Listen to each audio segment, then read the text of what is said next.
Welcome to another Israeli Frenemies broadcasting from Tel Aviv. After a short break of 2 weeks, we're back, although not in the usual capacity. My partner in crime, Ari Fold, is still absent. He's in Manhattan. So, hi, Ari. I miss you already. And sitting here with me today, replacing Ari for today's show, is Jeremy Sultan. Hi, Jeremy. Hey, Uri. Thanks for the invitation. Sure. Tell the viewers a bit about yourself. Sure, I'm happy to. My name is Jeremy Sultan. For those of you who don't know me, I'm the Anglo-Forum chairman of the Beit Yehudi Party. I'm also the head of the Beit Yehudi Party within Mevaseret Zion and a central committee member. Good, good. Meretz and Beit Yehudi, that's a good combination. Before we start to dive into the issues, I want to raise one more issue. That is the extension of the Qalqilia, the city of Qalqilia in the Palestinian Authority.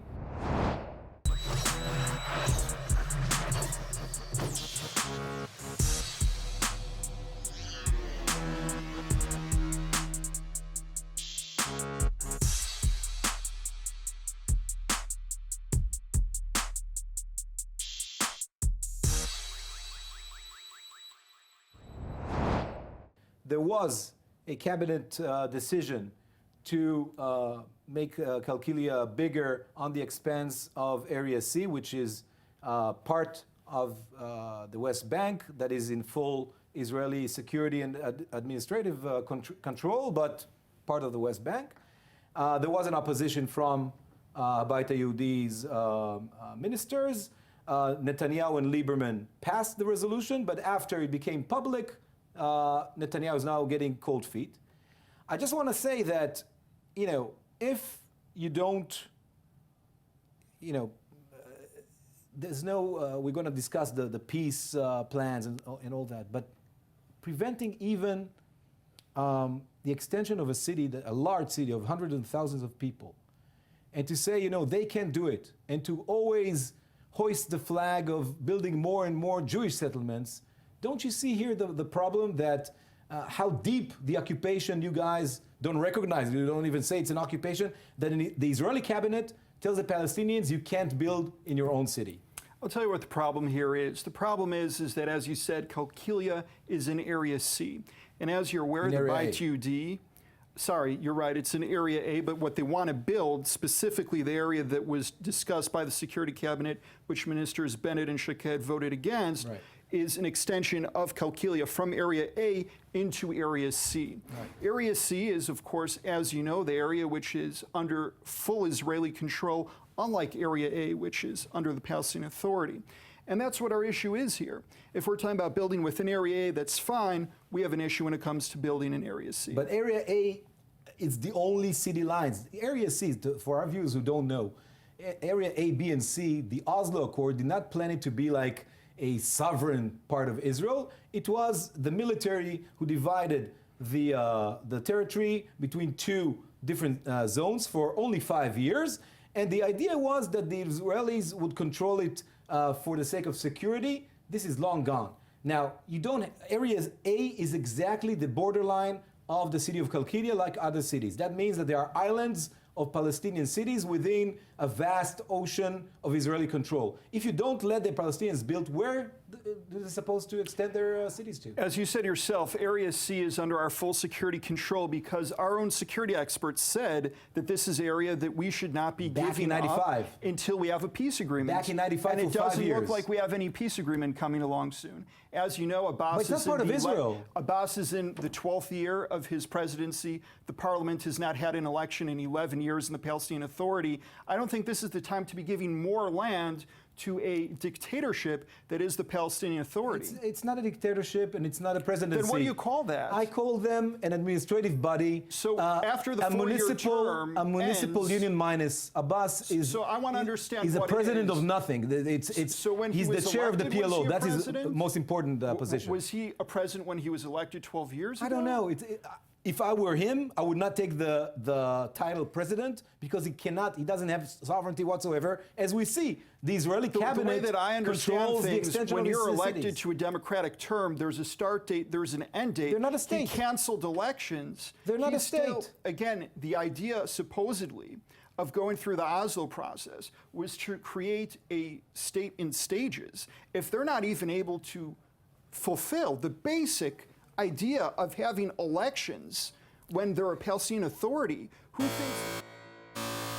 This is an opportunity to pursue our common goals of security, prosperity, and peace. Jared, I welcome you here in that spirit. I know of your efforts, President's efforts.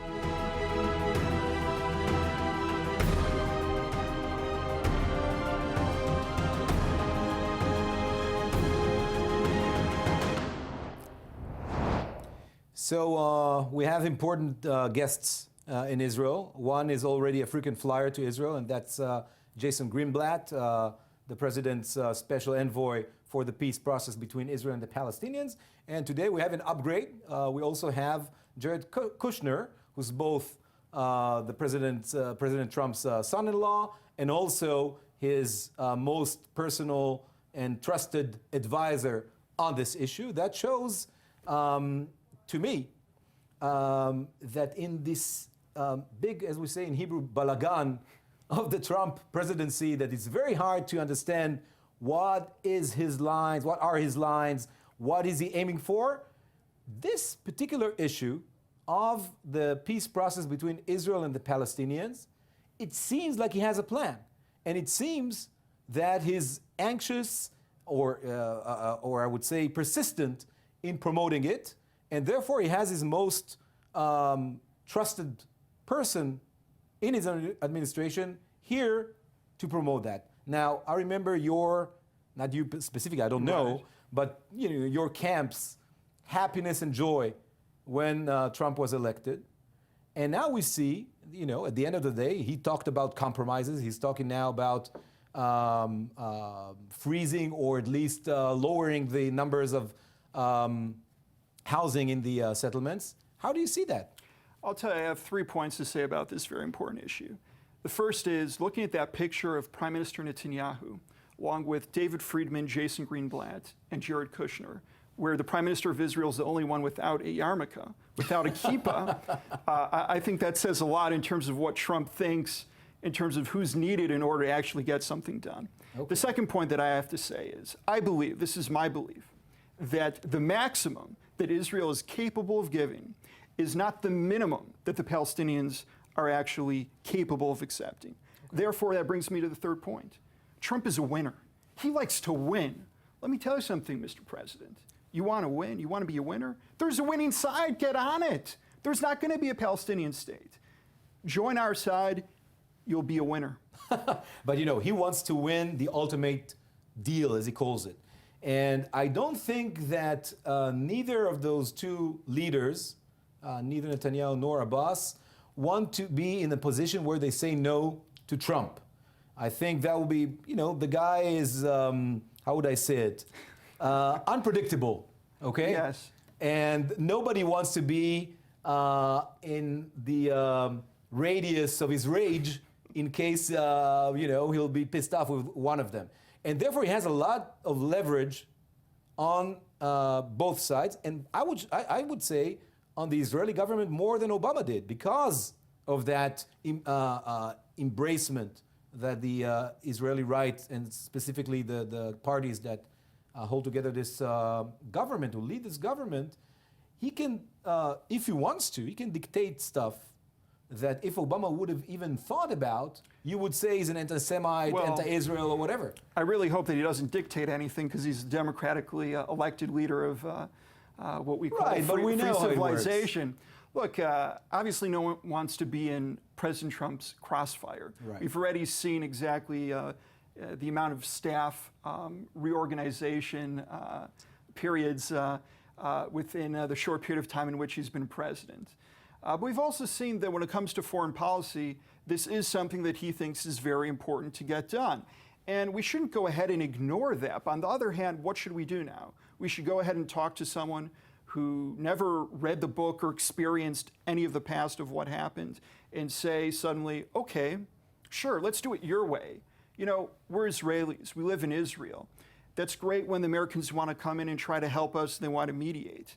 But we can't then suddenly decide that we're going to reject what a majority of Israelis think, that we're going to throw out the Israeli security aspects just to appease Trump. Just for the our idea viewers, of appeasement doesn't work for me. Just for our viewers, even in polls under this long right-wing government that's been around for since 2009.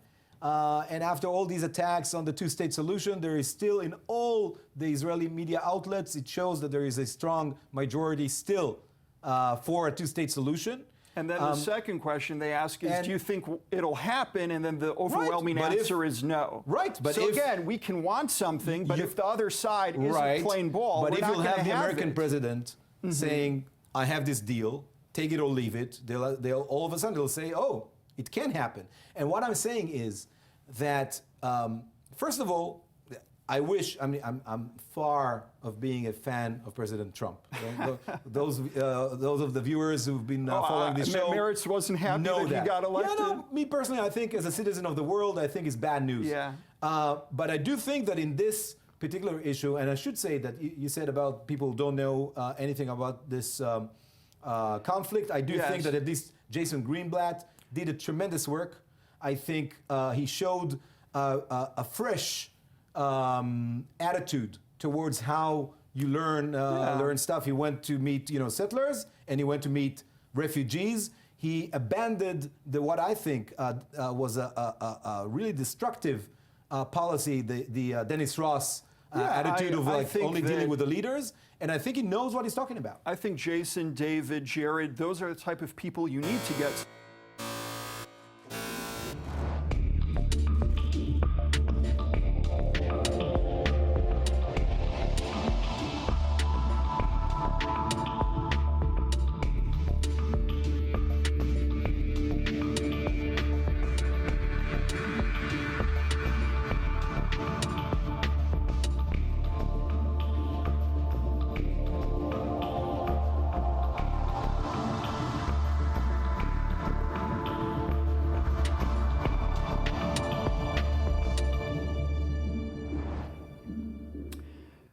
The people of Gaza have seen a decrease in the amount of electricity going into their homes as a result of a request by the Palestinian Authority.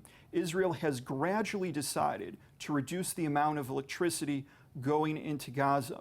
This raises a lot of questions in terms of humanitarian situation down there, as well as possible issues of pollution, and of course increases the chances that we might see a military conflict. Uri, what do you think about that? I think, first of all, we discussed before Mahmoud Abbas, the Palestinian president. Again, I think this is a case where it shows that adhering to his requests, although many times the Israeli government is not so eager about adhering to his requests, is very problematic.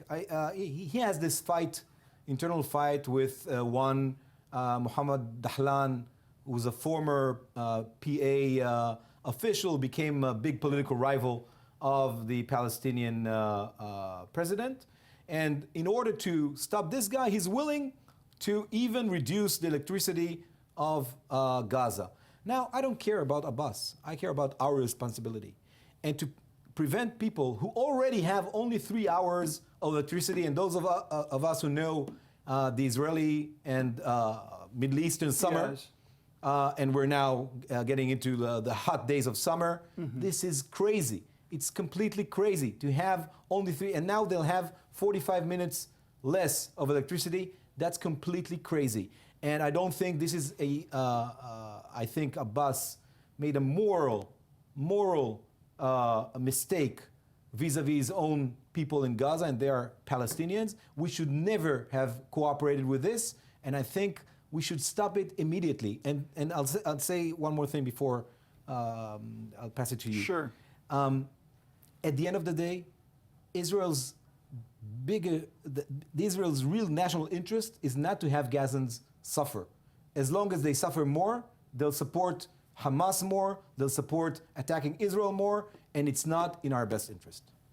You know, I'll tell you, when I was last night at the request of the Canadian ambassador at their celebration for 150 years, and I had, like I have at all of these conversations, what I guess you'll call a back corridor conversations with various diplomats and ambassadors. It's amazing to me how none of them are telling Israel we should do something here. It's amazing how none of them are going ahead and telling us that we have a humanitarian responsibility. Instead, what I understand is that Hamas is the most isolated that they have ever been. The result of what's happening on the macro level within Arab society, especially with Qatar being isolated, is that there is a real chance for those of you like yourself who say that we should help out the moderates, right? Abbas is supposedly the moderate compared to Hamas. Not by stopping electricity So from 2.5 million people. The international, That's crazy. but the international community is not putting pressure They're here. not my standard. Look, What it's does that about say, time. though? Isn't the usual position about of merits time. in the left to say we should do what the international community is No, doing here? no, When the international community no. supports the right-wing government of Benjamin Netanyahu, then it's not an issue This anymore? merits person tells the following. Our moral standard is not according to any international decision. It's our own moral standard. We should not do that. We should not have a blockade on Gaza because of Jewish, by the way, morals, and because of Israeli standards. And I don't care what Abbas thinks. I don't care what the Europeans think. So you're placing this on Abbas, the responsibility for the humanitarian crisis could, on Abbas. He could not have done it. Only we can do it. But and Abbas we did is it. asking us to do it. But we have Abbas a moral, has no responsibility. we have moral or he has responsibility, and we have the ability to do it. We Yeah. should not have done something to execute something like that, to put 2.5 million Gazans without electricity in this heat. Well, by the way, while they're what fasting, about if we're is already talking completely about crazy. humanitarian situation, we have 2 soldiers, we have 2 civilians that are under Hamas Two rule. dead soldiers. I said, yeah, two dead soldiers and 2 civilians that are alive. So for those that two, are, you that are put there. 2.5 million You have people. humanitarian needs that need to be met. You're bringing definitely people right. to burial is the most basic thing. Right. So let's negotiate about that. But to put I don't see 2.5 million Hamas people. saying that they want to do anything I don't about care what that. Abbas is saying about that. I'm an Israeli, with all due respect So to you Abbas. should care about the Israeli interest. The Israeli interest is not to put 2.5 million people without electricity in the heat of the Middle Eastern summer. That's for sure. And by the way, while they're fasting right now because of the fast of the Ramadan month, it's completely crazy. I don't care about Abbas. I don't care about the international community.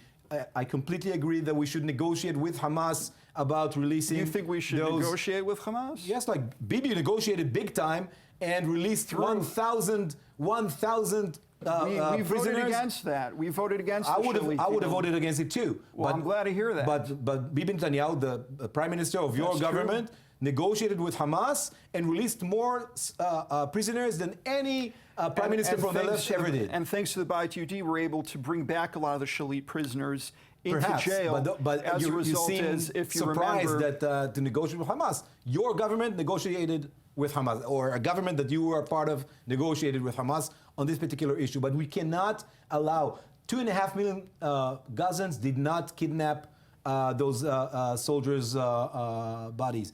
Those people.